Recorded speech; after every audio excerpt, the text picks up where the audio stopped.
How's it going, Nerf Nation? And welcome back to the Nerfing Truth, where we give you the truth and honest reveals about Nerf and other foam blasters. Today on set, we have the Revonix, or actually the Revonix360 of the Nerf Vortext line. Now, if you guys remember, I am 6 foot with pretty big hands, so this is kind of proportion-wise. It's very large. It's very heavy. It's got the 30 disc integrated drum right here that spins freely. In order to reload the blaster, well, let's first talk about what it comes with.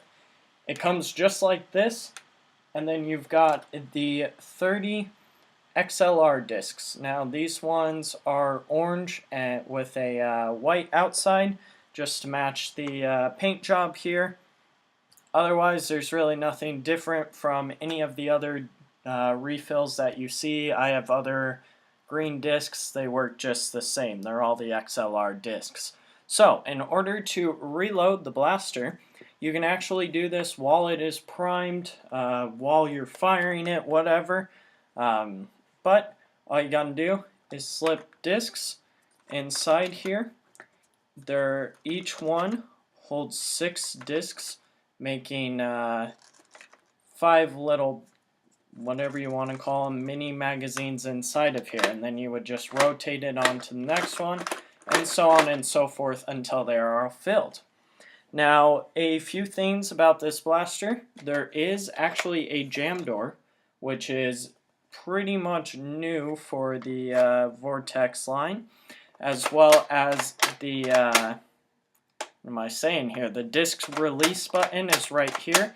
That's if your blaster has one chambered and it's stuck. You simply hold this, point it down, and it's going to release it.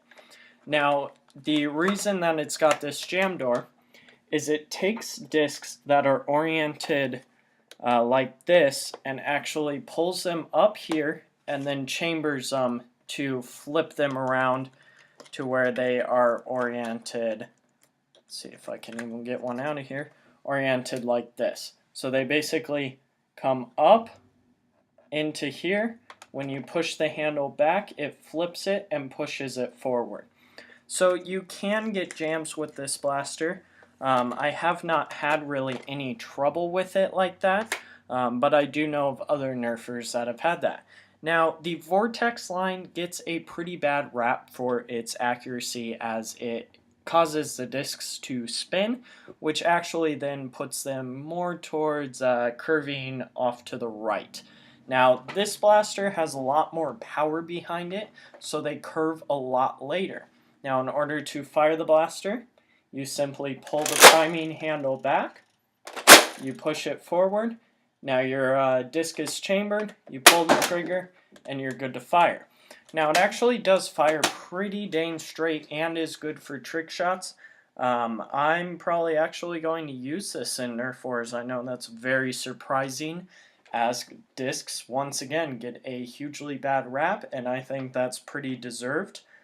With this blaster though, I'm pleasantly surprised.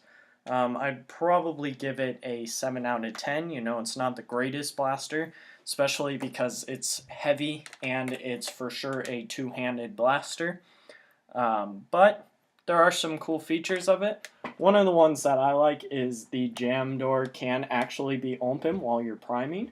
So just to show you guys real quick how that works. This actually spins on the cocking, but so as you can see, a disc just came up and then it pushes forward and is aligned just like I described. But this can actually be open while you're doing everything, which is new for Nerf blasters. Now this is a little bit hard of a prime, as well as a very loud prime. It sounds more like plastic on plastic, which a lot of people hate the sound and feel of.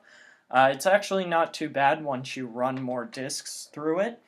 This also has slam fire integration, which means you can just simply pull back, and every time you hit the front, so long as you're holding the trigger down, it will release a disc.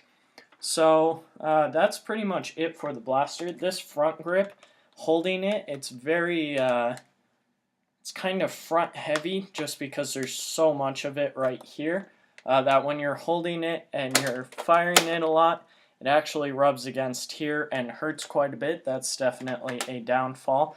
As well as if you're using a disc and dart blasters, you need different kinds of ammo, so that is certainly a downfall. But all in all, I like this blaster. Like I said, it receives a 7 out of 10 due to the fact that it can jam, as well as the rate of fire isn't all that it's cracked up to be, but it's still pretty good. And I like the design of it. The flames I'm not a huge fan of. That seems a little odd to me. But I do like that it looks like a more so of a grenade launcher. It's fairly light, but it's going to be a workout if you're carrying it constantly. So yeah, that's pretty much the Revonix in a nutshell. Now, like I said, this is a integrated clip, so you can't do fast reloading with inserting a new clip. That would have been a cool feature if that could like drop down and you could insert a new one and pop it back up. But apparently they didn't go with that. Would have been so nice though, just click, new one, click. But you know, they didn't decide to do that, so who am I to tell Nerf what they're doing?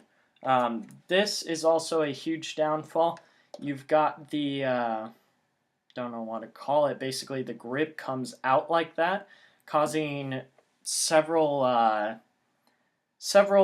the shoulder stocks to not be able to be put on it, specifically the Retaliator one for sure.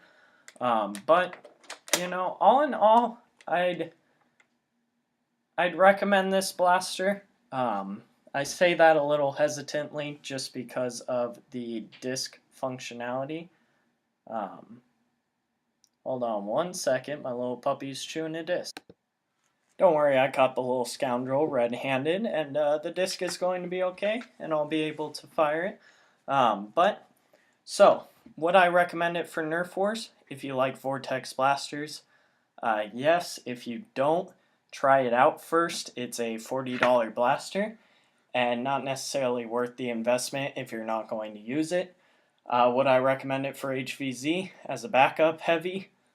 I think I would. It's actually pretty nice to be able to reload on the fly here. Alright, so that's this episode. Make sure that you subscribe, especially for the cute dog. Maybe she'll come back. Hopefully she won't eat any more darts. But, you know, subscribe, share it with your friends, recommend it, all that good stuff. Thank you guys for your support. Happy Thanksgiving, and we'll see you next week. Have a great day, guys, and stay classy.